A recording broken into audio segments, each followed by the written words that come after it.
வடக்கு மண்டல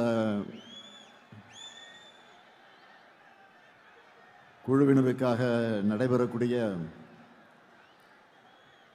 வாக்குச்சாவடி பயிற்சி மாநாட்டினுடைய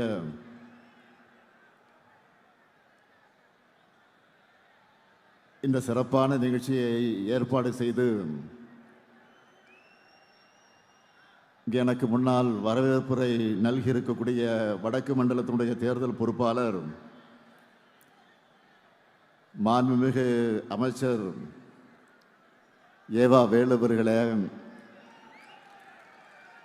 வருகை தந்து சிறப்பித்துக் கொண்டிருக்கக்கூடிய கழகத்தினுடைய பொருளாளர் நாடாளுமன்ற மக்களவை குழுவினுடைய தலைவர் அருமை சகோதரர் டி.ஆர். பாலு அவர்களே, கழக துணை பொதுச் செயலாளர்கள் முனைவர் பொன்முடி அவர்களே, மாண்புமிகு அமைச்சர் மு.பே. சாமிநாதன் அவர்களே, மாண்புமிகு அமைச்சர் பெருமக்களே, ஆற்றல் மிகு மாவட்ட கழகத்துடைய செயலாளர்களே, சட்டப்பேரவையுடைய துணைத் தலைவர் கு. பிச்சாண்டி அவர்களே, சட்டத்துறையினுடைய செயலாளர் மூத்த வழக்கறிஞர் என்.ஆர். இளங்கோ அவர்களே, நிறைவாக நன்றி உரை ஆற்ற இருக்கக்கூடிய திருப்பத்தூர் மாவட்ட கழகத்தினுடைய செயலாளர் சட்டமன்ற உறுப்பினர் தேவராஜ் அவர்களே, இன்று கழகத்தில் தன்னை இணைத்துக் கொண்டு இந்த மேடையில் வெற்றிருக்கக்கூடிய முன்னாள் அமைச்சர் நிலவார் கபில் அவர்களே, நாடாளுமன்ற உறுப்பினர்களே, சட்டமன்ற உறுப்பினர்களே, வருகை தந்துள்ள மாவட்ட கழகத்தினுடைய செயலாளர்களே, வடக்கு மண்டலத்திற்கு உட்பட்டிருக்கக்கூடிய வாக்குச்சாவடியினுடைய முகவர்களே, ஒன்றிய நகர பகுதி பேரூர் கிளை வார்டு செயலாளர்களே, நிர்வாகிகளே, பல்வேறு அணிகளை சார்ந்திருக்கக்கூடிய அமைப்பாளர்களே, துணை அமைப்பாளர்களே, என் உயிரோடு கலந்திருக்கக்கூடிய தலைவர் கலைஞர் அவர்களின் உயிரினும் உயிரான அன்பு உடன்பிறப்புகளே,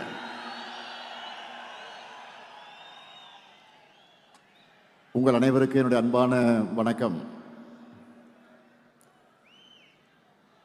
கழகத்தோட வேர்களா, கழகத்துக்கும் மக்களுக்குமான உறவு பாலமா, வரும் சட்டமன்ற தேர்தலில் மாபெரும் வெற்றியை பெற்றுத்தர உள்ள வாக்குச்சாவடி குழுவினரான உங்களை சந்திக்கிறதுல நான் மிகுந்த மகிழ்ச்சி அடைகிறேன், பெருமைப்படுகிறேன்.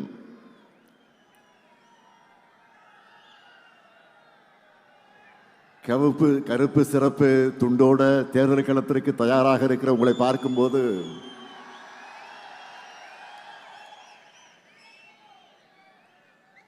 திருவிடந்தை தந்த எனர்ஜியும் உற்சாகமும் இந்த திருப்பத்தூர்ல டபுளா ஆகுது.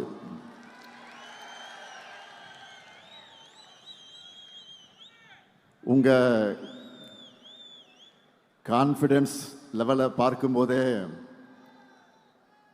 அடுத்ததும் திமுக ஆட்சிதான்னு மக்கள் சொல்றது தெரியுது.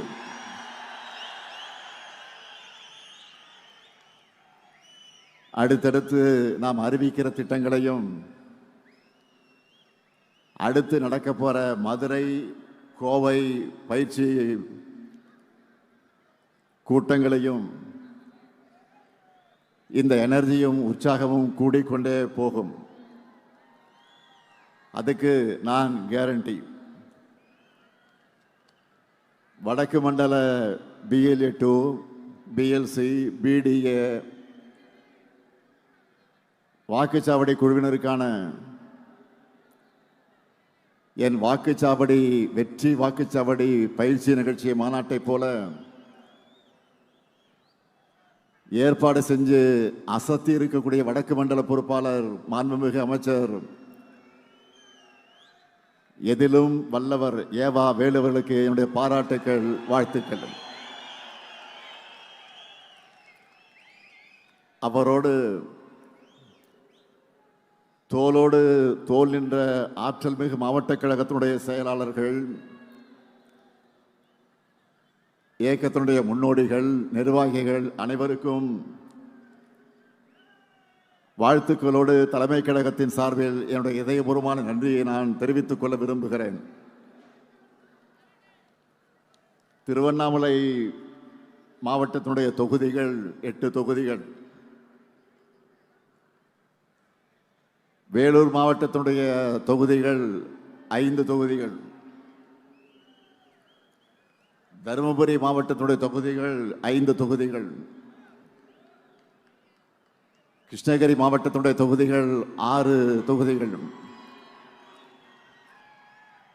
ராணிப்பேட்டை மாவட்ட 4 தொகுதிகள், கள்ளக்குறிச்சி மாவட்ட 4 தொகுதிகள், சேலம் மாவட்ட 11 தொகுதிகள்னு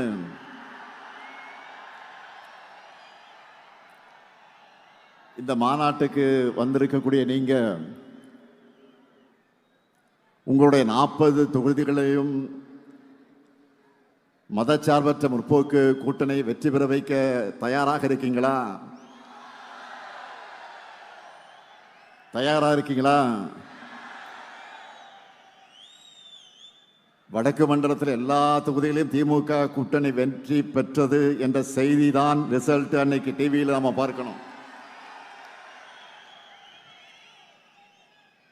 நடந்து முடிஞ்ச நாடாளுமன்ற தேர்தலில் 100க்கு 100 வெற்றியை நாம பெற்றோம். அப்ப இருந்ததை விட அதிகமான திட்டங்களை இப்போ நிறைவேற்றி கொடுத்திருக்கிறோம். எல்லா தரப்பு கோரிக்கைகளையும் தீர்த்து வச்சிருக்கிறோம். அதனால பெரிய வெற்றியை வர்ற சட்டமன்ற தேர்தலில் உங்கள் மூலமா நான் எதிர்பார்க்கிறேன். 2019 நாம எதிர்கொண்ட எல்லா தேர்தலையும் நமக்கு வெற்றி மேல் வெற்றி தான்.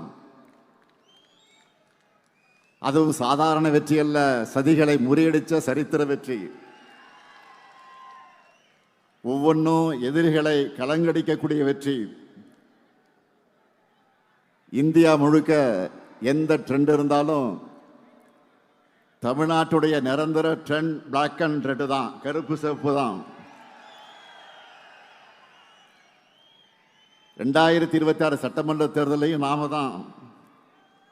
7வது முறையும் திமுக ஆட்சி தான். திராவிட மாடல் 2.0 ஸ்டார்ட். இதை நான் ஆணவத்தில் சொல்லல, ரொம்ப அடக்கத்தோட மிகுந்த பணிவோட நம்ம அரசு செஞ்சிருக்கக்கூடிய சாதனைகள் மேல நான் வச்சிருக்கக்கூடிய நம்பிக்கையில சொல்றேன். எல்லாத்துக்கும் மேல உடன்பிறப்புகளான உங்க மேல இருக்கக்கூடிய நம்பிக்கையில நான் சொல்றேன். உங்களை போன்ற நிர்வாகிகள், தொண்டர்கள் இருக்கும்போது வெற்றியை தவிர வேற எதை பத்தி நாம் யோசிக்க தேவையில்லை. உங்களை வழிநடத்தி உங்களுக்கான டாஸ்கை ஒப்படைச்சாலே போதும். மீண்டும் உதயசூரியன் ஆட்சி உறுதி, உறுதி, உறுதி. இதுவரை இல்லாத அளவுக்கு தமிழ்நாட்டில் இருக்கக்கூடிய ஒவ்வொரு தொகுதியும் திமுக கோட்டைன்னு நாம் இந்த முறை நிரூபிச்சு காட்டணும். 2026 திமுகவின் வெற்றி என்பது இனி பல ஆண்டுகளுக்கு அரசியல் ஆய்வாளர்கள் வியந்து பேசக்கூடிய வரலாற்று வெற்றியா இருக்கணும். தமிழ்நாடு முழுக்க 100 வாக்காளர்களுக்கு ஒரு உறுப்பினர் வீதம். ஒவ்வொரு பூத்திலும் சராசரியாக 10 வாக்குச்சாவடி குழு உறுப்பினர்களை நாம் நியமிச்சிருக்கிறோம்.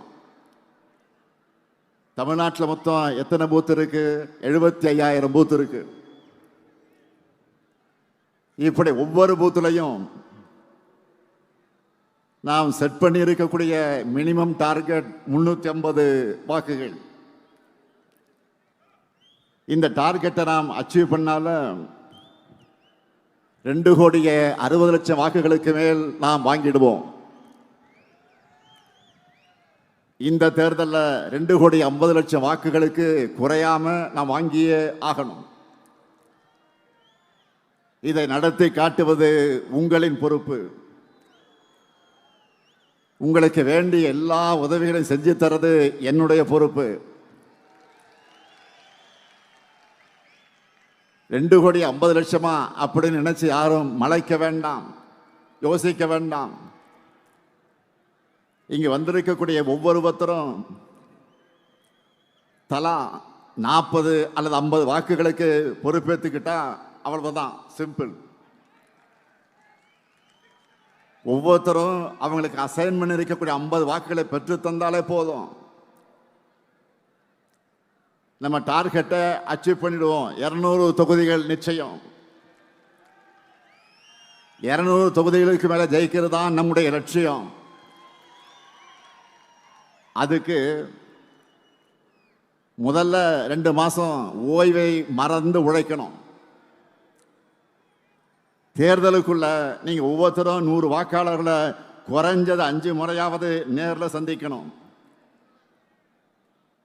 இதை ஏன் சொல்ல தெரியுமா? என்னதான் வாட்ஸ்அப், இன்ஸ்டாகிராம்னு புது புது ஊடகங்கள் வந்தாலும்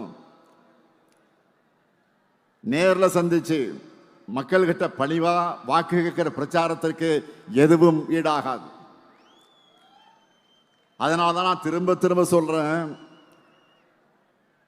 பரம்பரையா திமுகவுக்கு வாக்களிக்கிற குடும்பமாக இருந்தாலும் சரி, இதுவரை நமக்கு வாக்களிக்காத குடும்பமாக இருந்தாலும் சரி, பிரச்சாரத்தின் கடைசி நிமிடம் வரை மக்களை சந்திச்சு சாதனைகளை சொல்லி வாக்குறுதிகளை சொல்லி வாக்கு கேட்டு கொண்டே இருக்கணும். இதை நீங்க ரிப்பீட் மோடல பண்ணணும். அப்பதான் நம்முடைய வெற்றியும் ரிப்பீட் ஆகும். 2021 இருந்ததை விட தமிழ்நாடு முழுக்க நமக்கான வரவேற்பும் ஆதரவும் இப்ப கூடியிருக்கு. 2021 தேர்தலில் இதையெல்லாம் செய்வோம்னு சொல்லி ஆட்சிக்கு வந்தோம். இப்போ சொன்னதையும் தாண்டி செஞ்சுக்கிட்டு இருக்கிறோம். அதனால கெத்தா மக்கள் முன்னாடி வந்து நிற்கிறோம். அதனால மெத்தனமாக இருக்காம களத்தில் தொடர்ந்து உழைச்சா சென்ற முறை அடைஞ்சதை விட பெரிய வெற்றி 100% சாத்தியம், 100% சாத்தியம். 2024 நாடாளுமன்ற தேர்தலில் நம்ம வாங்கின வாக்குகளை சட்டமன்ற தொகுதி வாரியா பார்த்தாலே மிக தெளிவாக தெரியும். நிச்சயமா 2026 200 தொகுதிகளுக்கு மேல நாம தான் வெல்ல போகிறோம். அதுக்கு ஒவ்வொரு வாக்கு முக்கியம். உங்க எல்லாருக்கும் ஆளுக்கு 100 வாக்காளர்களை அசைன் பண்ணியாச்சு. எலெக்ஷன் அன்னைக்கு பூத்துக்கு வந்து அவங்க நமக்கு வாக்களிக்கிற வரை அவங்களை நீங்க அணுகிக்கிட்டே இருக்கணும். எப்படி? பணிவா, கனிவா, மரியாதையா, நட்பா அணுகணும். அது மட்டுமல்ல, வாக்குப்பதிவு முடிஞ்சு மிஷின்ல சீல் வச்சு எடுத்துட்டு போற வரைக்கும் நீங்க கவனமாக இருக்கணும். வீடு வீடா போங்க, சகஜமா உரிமையோடு பிரச்சாரம் செய்யுங்க. அவங்க கிட்ட நம்ம சாதனைகளை பொறுமையாக விளக்கி சொல்லுங்க. அவங்களே அதை உணர்ந்து நமக்கு வரவேற்பு அளிப்பாங்க. நண்பர்களுடைய டீ கடையில் உட்கார்ந்து எப்படி டிஸ்கஸ் பண்ணுவோமோ, அரட்டடிப்போமோ, அந்த மாதிரி ஃப்ரெண்ட்லியா பேசுங்க. நம்ம கழக ஆட்சி மீண்டும் வந்தால்தான் தமிழ்நாட்டின் வளர்ச்சி தொடரும். தமிழ்நாட்டினுடைய சுயமரியாதை காப்பாற்றப்படும். அவங்க மனசுல பதிய வையுங்க. குறிப்பா மாணவர்கள், இளைஞர்கள்கிட்ட அவங்களுக்காக நம்ம செஞ்சுட்டு வரக்கூடிய திட்டங்களை எடுத்து சொல்லுங்க. நான் முதல்வன், தமிழ் புதல்வன், புதுமை பெண், லேப்டாப் திட்டம் எல்லாத்தையும் நினைவூட்டுங்க. தனியார் தொழிற்சாலைகள் மூலம் மட்டுமே 38 லட்சம் வேலை வாய்ப்புகள் அவங்களுக்காக நாங்கள் உறுதி செஞ்சிருக்கோம்னு புரிய வையுங்க. 2ஆம் நிலை நகரங்களில் கூட டைடல் பார்க், சின்ன சின்ன மாவட்டங்களில் கூட சிப்காட், எல்காட் பூங்கா திறந்திருக்கிறோம்னு லிஸ்ட் எடுத்து காட்டுங்க. இதுக்காக உங்களுக்கு தேவைப்படுகக்கூடிய தகவல்கள் அடங்கின ஒரு புத்தகத்தை உங்க எல்லாருக்கும் நாங்கள் வழங்கி இருக்கிறோம். அதில் நம்மோட 5 ஆண்டு சாதனைகளை விளக்கி சட்டப்பேரவையில் நான் பேசின ஸ்பீச், அந்த பேச்சு தெளிவாக இருக்கு. அதை முழுசா படிச்சு அதில் உள்ள திட்டங்களை ஒன்று விடாம மனப்பாடமே பண்ணிடுங்க. நம்முடைய ஆட்சி காலத்தில் ஒவ்வொரு குடும்பமும் நிச்சயமா ஏதாவது ஒரு வகையில் பயன்பெறக்கூடிய வகையில் நம்ம திட்டங்கள் அமைஞ்சிருக்கு. இந்த புத்தகத்தை தெளிவா அடங்கியிருக்கு. இதே போன்ற ஒரு புத்தகம் உங்கள் ஒவ்வொருவருக்கும் வழங்கப்பட்டிருக்கிறது.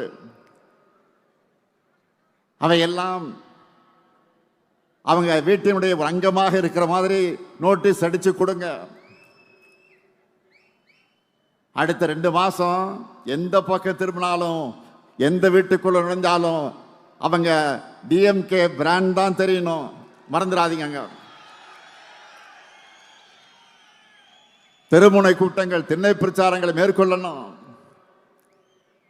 இளைஞர்கள் மற்றும் மகளிர கழகத்துக்கு நோக்கி அதிக அளவில் ஈர்க்கணும். ஏன்னா அவங்களுக்காகத்தான் இந்த 5 ஆண்டு காலமாக நிறைய செஞ்சிருக்கிறோம்.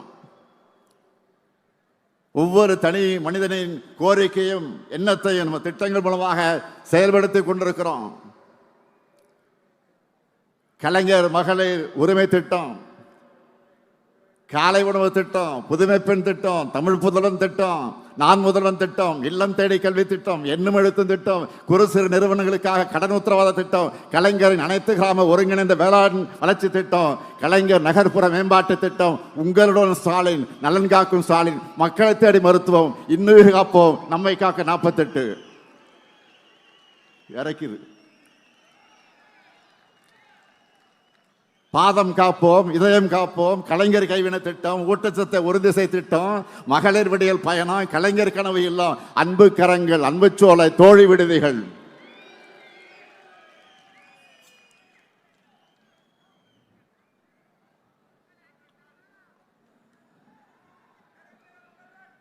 மாற்றுத்திறனாளிகளுக்கு உரிமை திட்டம்,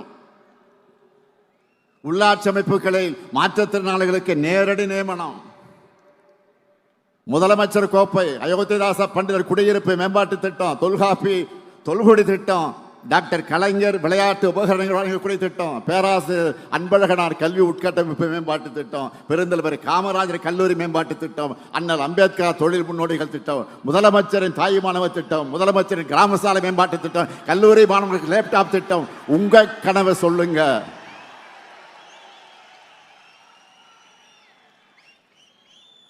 இறக்குது அவ்வளவு திட்டங்கள்.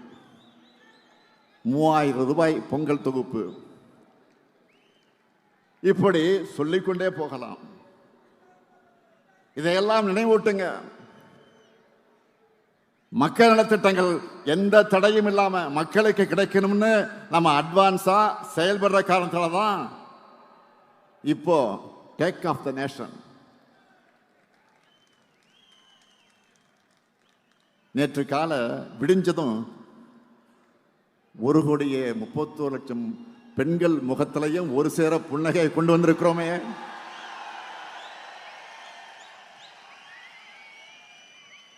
அவங்க காலையிலேயே கேட்ட முதல் ரிங்டோனே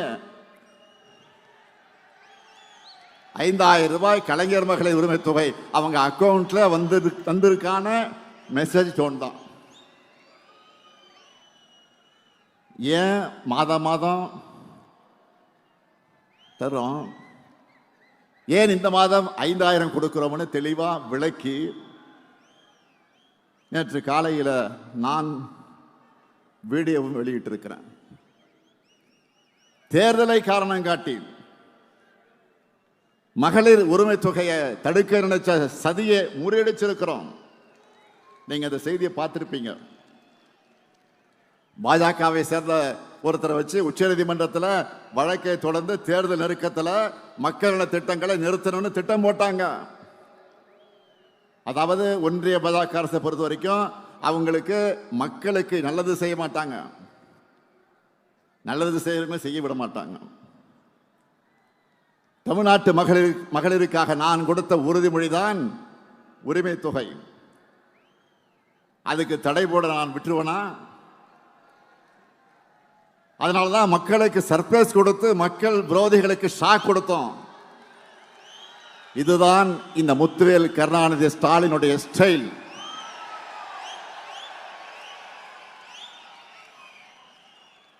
ஓரவஞ்சனைக்கும் வஞ்சகத்துக்கும் ஒருமுகம் இருந்தால் அதுதான் ஒன்றிய பாஜக அரசு. இதுவரைக்கும் தமிழ்நாட்டுக்குன்னு ஏதாவது ஒரு சிறப்பு திட்டம் அறிவிச்சிருக்கிறாங்களா? நான் திரும்ப திரும்ப கேட்டுக்கிட்டு இருக்கிறேன். முறையா பதில் சொல்ல இதுவரையில் பிரதமரோ உள்துறை அமைச்சரோ வரவில்லை. அதுக்கு பதில் சொல்ல முடியல. அது இதுதான், இது இதுதான், இது அதுதான், அது இதுதான்னு ஒதுக்கப்படுகிற நிதிகளை சொல்லிய ஏமாத்திட்டு இருக்காங்க. பாஜக தலைமையில் இருந்தும் இதுக்கு பதில் வரல. பாஜகவின் கிளை செயலாளராக இருக்கிறார் பழனிசாமி. பாஜக கிளை கழகம் ஆயிடுச்சு. இப்போ பாஜகவின் கிளை கழக செயலாளராக இருக்கக்கூடிய பழனிசாமி அவர்கிட்ட ஏதாவது பதில் வந்துச்சா? தமிழ்நாட்டுக்கும் தமிழ்நாட்டு மக்களுக்கும் பேசுறதுக்கு துணிவில்லாம முதுகெலும்பு இல்லாம கொத்தடிமை சேவகம் செஞ்சுட்டு இருக்கக்கூடிய பழனிசாமி எனக்கு சவால் விட்டு இருக்கிறாரு. எந்த பழனிசாமி? இன்னைக்கும் ஒரு அரசியல்வாதி எப்படி இருக்கக்கூடாதுன்னு என்பதற்கு அடையாளமா சோசியல் மீடியாவில் வளம் வந்துட்டு இருக்கக்கூடிய அதற்கு சொந்தக்காரரான பழனிசாமி. பழனிசாமி அவர்களே, மாண்புமிகு பழனிசாமி அவர்களே, தவழ்ந்து தவழ்ந்து ஊழல் குற்றவாளியான அம்மையார் சசிகலா காலில் விழுந்து பதவியை பெற்று அவருடைய காலை வாரி விட்டுட்டு நீ எனக்கு பதவி கொடுத்தியான மரியாதை இல்லாம உரிமையில கேட்டீங்களா? இல்லைன்னு மறுக்க முடியுமா? சட்டம் ஒழுங்கு பற்றி பேசுவதற்கு உங்களுக்கு தார்மீக உரிமையாவது இருக்கா? உங்க கட்சியினுடைய உண்மையான பொதுச் செயலாளராக இருந்த அம்மையார் ஜெயலலிதா அவர்களுடைய கொடநாடு பங்களாவில் நடந்த கொள்ள, அதை தொடர்ந்து நடந்த மர்ம மரணங்கள், இதையெல்லாம் மறக்கடிச்சுட்டு நினைச்சிட்டு இருக்கீங்களா? பொல்லாத ஆட்சி தான் பழனிசாமியுடைய ஆட்சி என்பதற்கு பொள்ளாச்சியே பாலியல் வன்கொடுமைகளை சாட்சியா ஆறாத வடுவா இருக்க. ஸ்டெர்லைட் ஆலை வேண்டாம்னு அமைதியா ஊர்வலம் போன அப்பாவி பொதுமக்கள் மேல துப்பாக்கி சூடு நடத்த சொல்லிட்டு டிவியை பார்த்து தான் தெரிஞ்சுக்கிட்டேன்னு நாடகம் போட்டது மக்கள் மறந்துட்டாங்க நினைக்கிறீங்களா? சாத்தான்குளம் காவல் நிலையத்தில் அப்பாவும் மகன் அடிச்சு கொல்லப்பட்டப்போ அவங்க உடல்நலம் இல்லாம இருந்ததாக கொஞ்சம் கூட ஈவு இறக்கலாம சொன்னீங்களா? உங்களோட அந்த கல் மனசை மக்கள் மறந்துட்டாங்கன்னு நினைச்சீங்களா? ஊழலின் ஊற்றுக்கண்ணான அதிமுகவோட பாரம்பரியத்தை காப்பாற்ற உறவினர்களுக்கு டெண்டர்களை அள்ளி கொடுத்துட்டு வழக்கு வந்த உடனே என்ன சொன்னாரு? தமிழ்நாடு முழுக்க சொந்தக்காரர்கள் இருக்காங்கன்னு சப்பை கட்டுனீங்களா? மக்கள் மறந்துட்டாங்கன்னு நினைக்கிறீங்களா? உங்க மேல ஊழல் வழக்கு இருக்கேன்னு கேட்டப்போ யார் மேலதான் ஊழல் வழக்கு இல்லைன்னு அசரடிக்கிற பதில சொன்ன உங்க டேலண்ட் என்னன்னு சொல்றது? உழவர்களுக்கு எதிரான 3 வேளாண் சட்டங்களை மனசாட்சி இல்லாம ஆதரிச்சு போராடின விவசாயிகள் மேலேயே அவதூறு பரப்புனீங்களா? பச்சை துண்டு போட்டு பச்சை துரோகம் செஞ்ச பழனிசாமின்னு சொல்லி உங்களை புறக்கணிச்ச விவசாயிகள் அதை மறந்திருப்பாங்கன்னு நினைச்சீங்களா? சிறுபான்மை மக்களுக்கு எதிரான பாஜக சட்டங்களை ஆதரிச்சதோடு அந்த மக்களை அடக்குமுறைக்கு ஆளாக்குனீங்களே, அந்த காயம் ஆறிடுச்சுன்னு நினைக்கிறீங்களா? குட்கா வழக்கில் அதிமுக அமைச்சர்கள் சிக்கினதுக்கு உங்கள் பதில் என்ன? வருமான வரித்துறையில சொந்தக்காரங்க சிக்கிறதுனால பாஜகவோட கூட்டணி வச்சீங்களா? இப்படி ஏராளமான கேள்விகள் இருக்கு. இதுக்கெல்லாம் நீங்க பதில் சொல்லாம தவிர்த்தாலும் மக்களுக்கு பதில் தெரியும், உங்க லட்சணமும் புரியும். எனவே திமுக அரசு அவதூறுகளால் கலங்கப்படுத்த நினைக்கிற உங்களுடைய பேச்சுக்களை மக்கள் நம்ப மாட்டாங்க. நம்ம திராவிட மாடல் அரசு சாதனைகளை அரசாக இருக்கிற காரணத்தினால பழனிசாமி அவர்கள் இவ்வளவு வேதனையோடு புலம்புறதுக்கு காரணம் இதுதான். 1000 ஆண்டுகள் நின்று பேசுகிற சாதனைகளை 5 ஆண்டுகளை செஞ்சு முடிச்சிருக்கிறோம்.